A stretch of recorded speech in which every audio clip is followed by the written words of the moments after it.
Olá, gente, tudo bem? Eu sou a professora Cristina e hoje eu tô aqui para dar algumas dicas muito legais para você sobre como estudar online.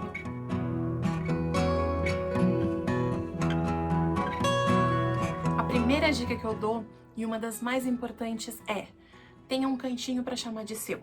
Ele não precisa ser um quarto inteiro, ele não precisa ser a sala inteira. Tem um lugar onde a gente consiga trabalhar o mais silenciosamente possível, de preferência com fones de ouvido, e também que nesse lugar a gente tenha muita iluminação e também que seja um lugar arejado e que você tenha espaço para se mexer. Nesse espaço, a gente precisa de uma mesa. No caso, eu tenho aqui a minha mesa do quarto, onde eu coloco as minhas maquiagens. Eu tirei todas elas e coloquei elas aqui. Uma cadeira que você consiga sentar.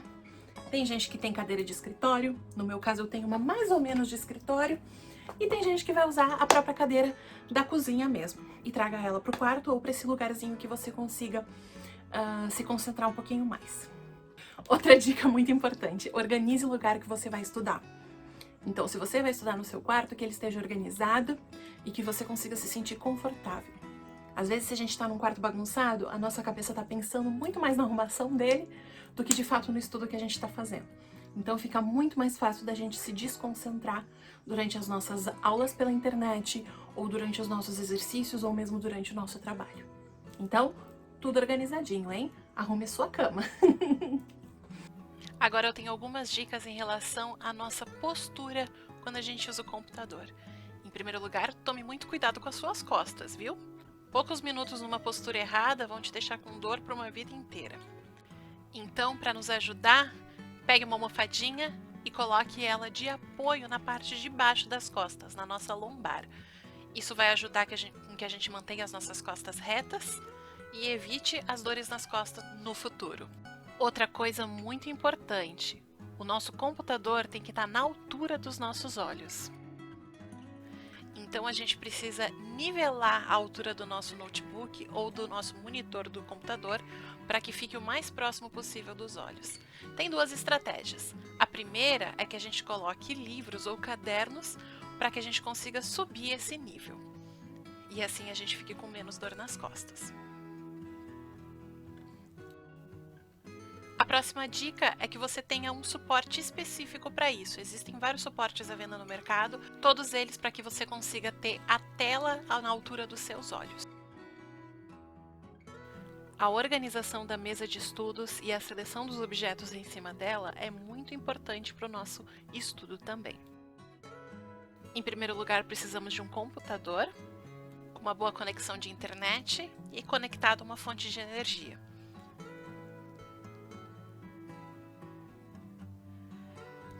Também precisamos do nosso material para anotação, pode ser caderno, pode ser iPad, pode ser o próprio celular. E também, muito importante, água, chá, café. Vamos nos manter hidratados durante a nossa sessão de estudos. E por último, os nossos livros, as nossas apostilas, sempre perto da gente. Quando nós vamos nos organizar para uma sessão de estudos, é muito interessante que a gente saiba o momento de começar a estudar e o momento de pararmos para fazer um intervalinho. Uma das técnicas mais úteis hoje em dia é a técnica Pomodoro, ou seja, você coloca um timer de aproximadamente 25 minutos e você consegue se focar integralmente nas suas tarefas por esses 25 minutos. Quando o timer parar, a gente faz algum intervalo, alguns exercícios de relaxamento e alongamento, e assim poder relaxar para que a sua produtividade esteja sempre no pico.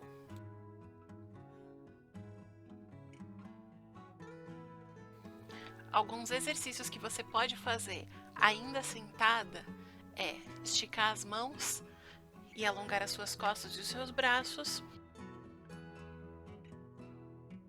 fazer um movimento de rotação no seu pescoço no sentido horário e anti-horário, bem lentamente, para que você consiga relaxar os seus músculos.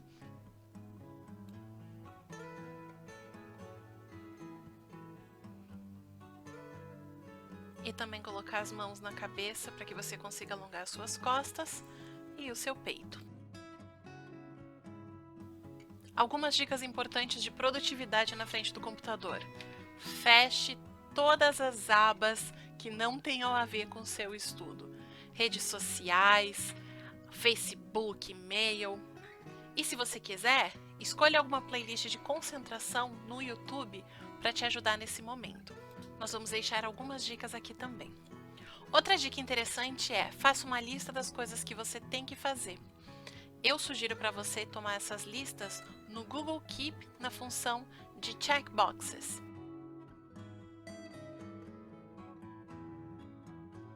Conforme você finaliza essas tarefas, você consegue clicar no certinho dentro da box e riscar ela da sua lista.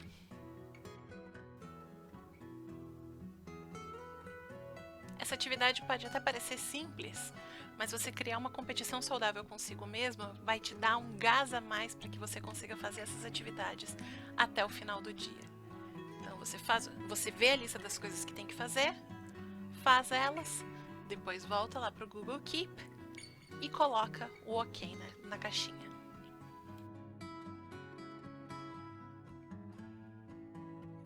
E lembre-se de fazer intervalos nos quais você consegue se levantar e esticar as pernas um pouco, seja para encher a garrafinha de água, para tomar um café, para fazer um lanche. Isso vai ajudar a oxigenar todo o nosso corpo e dar um gás a mais para as próximas atividades.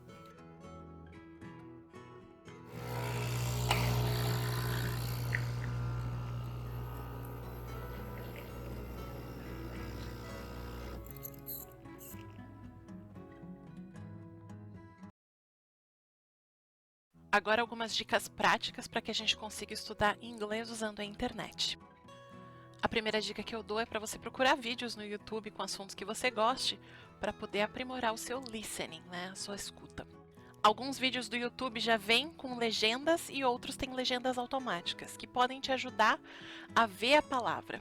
Mas lembre-se que nem sempre elas correspondem ao que a pessoa está realmente falando. I reached out to all of you this week, asking, nay begging, for some good news. And boy did you deliver. Outra maneira de praticar o listening é também escutando podcasts. Então tem vários sites de notícias lá de fora que tem vários podcasts com vários tópicos diferentes. Mas lembre-se de sempre ter uma atitude ativa em relação ao seu listening. Então, se você está escutando um podcast, tome notas das palavras que você vai escutando, das novas expressões, para que você consiga se beneficiar ao máximo desse momento de aprendizado. Já o nosso speaking é um pouco mais desafiador, uma vez que a gente não tem o nosso interlocutor o tempo inteiro. A minha sugestão é usar aplicativos de gravação de voz, seja pelo celular ou também pelo desktop. Eles vão te ajudar muito para você gravar a sua produção em inglês e depois você vai poder se escutar, tomar notas da sua pronúncia para poder melhorar ela o máximo possível. O site que eu estou usando aqui para gravação de voz é o SpeakPipe. E ele tem um limite de gravação de 5 minutos. E depois que você grava, você consegue se ouvir e baixar esse arquivo de áudio também. Para praticar o nosso writing, existem várias plataformas. Nós temos primeiramente o Edusim, que é uma plataforma que ajuda na produção de textos focados no TOEFL, no IELTS e em vários testes de proficiência. Já da Cambridge University, nós temos a plataforma Write and Improve. E é uma das plataformas mais interessantes, porque tem várias sugestões de produção de texto dependendo do nível. Você escolhe a sua produção e começa a escrever. Depois que você escreve o número mínimo de palavras, a própria ferramenta vai fazer um feedback personalizado em cima da linguagem. Então, ela vai te dar várias sugestões para você melhorar o seu texto.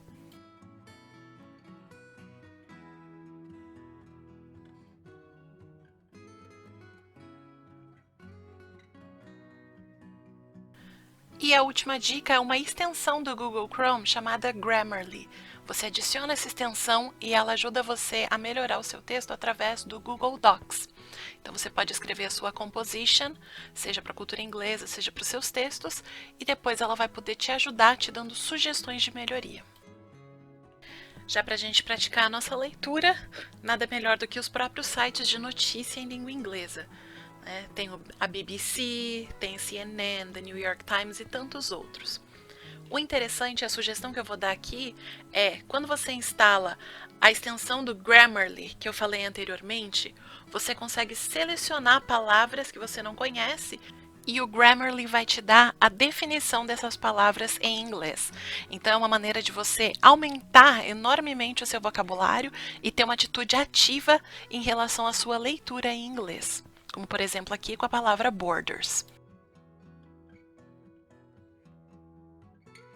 Assim como na parte de escuta, é altamente recomendável que você mantenha um documento no qual você escreva essas palavras novas para poder sempre aumentar o seu conhecimento. A última dica que eu dou em relação à leitura, caso você não queira ter tanto contato com as notícias e queira ter uma leitura diferente, a dica é o site do Project Gutenberg. Eles disponibilizam livros em domínio público em várias línguas e você consegue baixá-los ou ler eles de forma online. Então aqui tem a lista dos livros mais baixados e o livro que eu escolhi no caso aqui foi Orgulho e Preconceito, Pride and Prejudice, um dos meus favoritos. Então você clica ali, escolhe para ler ele de forma online e pronto, o texto já está disponível para você.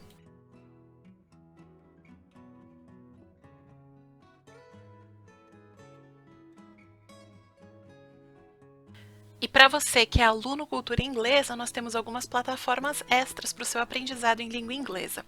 Em primeiro lugar, o nosso portal do aluno. Você entra com o seu login e a sua senha e lá dentro tem várias ferramentas para você aprimorar o seu inglês. Primeiramente, a gente tem o link para as nossas aulas ao vivo pelo Zoom e temos também o Cultura Inglesa Online Pack. O Pack Online de Atividades é uma plataforma colaborativa do departamento acadêmico juntamente com os professores da cultura inglesa, com várias atividades focadas para cada nível. Então, quando você entra, você escolhe qual o seu nível e decide quais as atividades que você quer fazer. Não nos esqueçamos da plataforma de exercícios e campus, que já tem várias atividades focadas especificamente no seu nível, que você pode fazer e refazer. E também o Google Classroom, que é responsável pela comunicação entre professor e aluno, com várias atividades extras preparadas pelo seu próprio professor. E caso você tiver algumas dúvidas, não se preocupe, a Cultura disponibilizou a plataforma eTutor. Caso você tenha alguma dúvida relacionada à língua inglesa, se você precisa de ajuda para organizar os seus estudos e melhorar o seu desempenho, se precisa de ajuda técnica, via aplicativos ou site da Cultura, ou apenas se você tem algum elogio ou alguma reclamação ou sugestão para fazer, esse é o seu lugar. Então, através dos formulários do Google, você vai fazendo as suas escolhas e entra em contato com o tutor responsável que vai te dar uma resposta em até 2 dias úteis. Então, você escolhe qual a dúvida, como é que você pode ajudar, clica ali em Next e tente escrever a sua dúvida da maneira mais clara possível, seja ela em português ou em inglês. Ah, não esqueça de colocar o seu nível para que a gente consiga responder isso da maneira mais clara possível. Na próxima aba você completa com o seu nome e o seu e-mail e em até 2 dias úteis os tutores da Cultura vão retornar para você com a sua resposta. Espero que essas dicas tenham sido úteis para você e que pouco a pouco a gente consiga colocá-las em prática e para que a gente continue sempre aprendendo cada dia um pouquinho mais. E lembrem-se que apesar de isolados presencialmente, nós estamos sempre presentes uns pelos outros através da internet. Utilizem-se das ferramentas que vocês já possuem na internet para pedir ajuda para seus professores e colegas, dar a sua contribuição para o crescimento da turma e cada vez mais melhorar o seu inglês. Caso você tenha mais alguma sugestão, deixa aqui nos comentários pra gente e pouco a pouco vamos colaborando juntos. Tchau!